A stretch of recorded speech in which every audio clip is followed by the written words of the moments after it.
Sans la foi, nous imposons des limites à la puissance et à l'activité de Dieu. Écoutez la parole du psaume 78, 41. À maintes reprises, ils ont tenté Dieu et ont affligé le Saint d'Israël. En fin de compte, est-ce ce que vous recherchez, être celui qui fait souffrir Dieu? Le refus de faire confiance déshonore Dieu et lui déplaît également.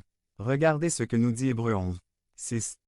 Et sans la foi, il est impossible de lui plaire, car quiconque vient à Dieu doit croire qu'il existe et qu'il récompense ceux qui le cherchent. Le troisième, voir la cause du manque de foi. Nous avons une tendance naturelle à voir les obstacles et les difficultés et à former des opinions basées sur de simples apparences. Nous comptons trop aujourd'hui sur la seule action humaine. Comme une réserve de pneus, nous laissons Dieu là-bas dans le coffre, sauf en cas d'urgence absolue. Nous oublions et ignorons la présence de Dieu. À moins que vous ne soyez en bas et que vous ne regardiez ailleurs qu'en haut. Alors nous crions à Dieu. Ah Seigneur, où es-tu allé?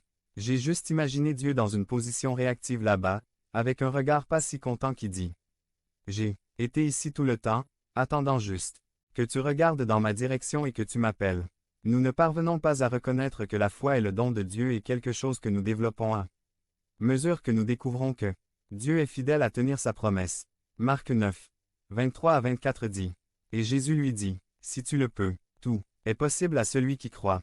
Immédiatement, le père du garçon a crié et a dit, je crois. Aidez mon incrédulité. La foi est comme un muscle. Vous devez l'exercer, ou utiliser votre mémoire et devenir mou et inutile. Votre foi en Dieu et dans les promesses de Dieu devient-elle un peu molle ou peut-être inutile?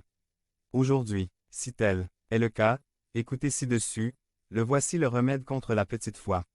Comment pouvons-nous abandonner le péché complexe de l'incrédulité et développer la foi? Mettez la foi dans la foi. Au lieu de s'appuyer uniquement sur les capacités humaines et le bon sens, il reconnaît que la présence et la puissance de Dieu entrent dans la vie humaine par le canal de la foi.